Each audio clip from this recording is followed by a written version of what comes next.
Howdy friends, today I wanted to show how to configure the perfect screenshot setup on a freshly installed Linux Mint. We will also see how to use the command xprop, which shows the application that belongs to a window, and we'll learn how to identify the files where configuration changes are stored. Ready? Let's go. First of all, I always want to be able to press print screen on my keyboard and get a screenshot taken immediately. I need this when there are error messages that fade away or something like this. But in addition, I want a comfortable screenshot utility for the cases where I have more time and when I want to be able to select windows or screen areas. Here's my freshly installed Linux Mint. What happens when I press print screen? This here happens, yeah? Okay, nice. So I want to know which program does this pop-up come from. So I use the command xprop. Now I have a cross with which I can aim at the window that I want to know, and I click on it.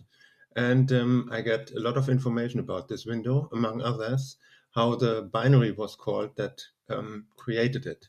So we're talking about GNOME Screenshot here.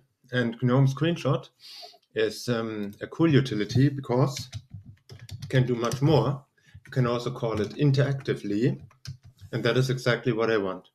When I press Shift PrintScreen, I want the selection. If I want to capture a screen, a window, or a selection, and all the other stuff, like if I want to show the mouse pointer, how much delay, I have time when I type Shift PrintScreen.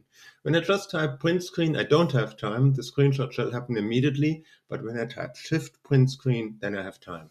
And then I want to select, okay, let's do a selection, take the screenshot, select this here, and now we have this here selected and can decide if we want to save it on file system or if we want to copy it to clipboard.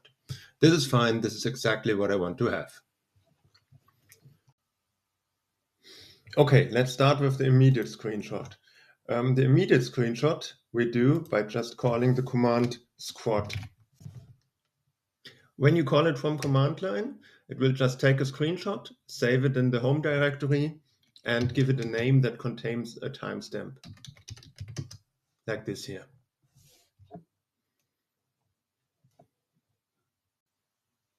To get it automatically triggered, I go to the menu, search for shortcut, click on keyboard, click on shortcuts, and here under custom shortcuts, we have it already.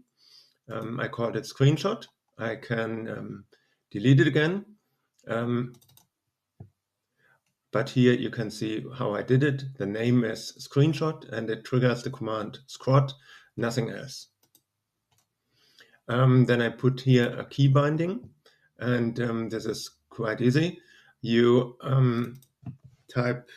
double click here, and then you type the key on your keyboard that you want to have as a trigger for this shortcut. In my case, print screen, and it will appear here. And from now on, the key print will execute the command screenshot. The shortcut screenshot. For the other screenshots, I also have something, and I say when I type Shift Print or Control Print, then iScreenshot shall be triggered. iScreenshot is nothing else but GNOME minus screenshot minus I. So when I do this now, I can type print screen, and my complete screen will be saved on file system. Or I can type Shift Print Screen, and I will get a nice selection of what to take a screenshot from. This is exactly how I want it to be.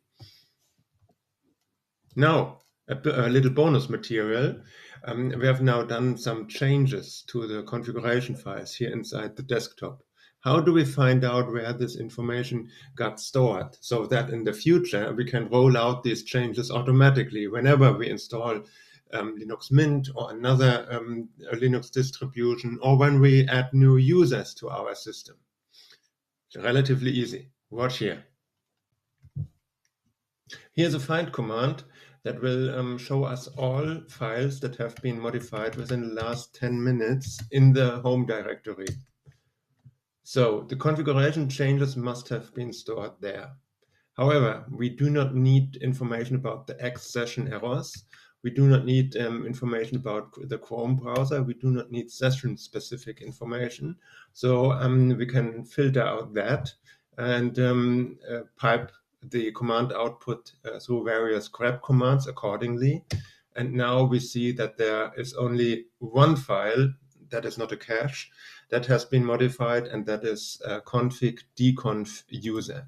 So this is where our changes have been stored. Unfortunately, this file is a binary file, which means we cannot really change it line by line. So it is a database file. However, we know once we copy and save this file, we also have saved our settings, how to do screenshots. So the perfect addition to your backup strategy and the perfect addition to your rollout strategy for new users, that they also get the same settings. And if you want to try to save the settings over distribution changes, try it with other distributions. As long as you're using GNOME, it should work. By the way, of course, you can now go on and search the internet for dconf and get more information about the GNOME configuration framework. Yeah, have fun with this and see you again hopefully soon.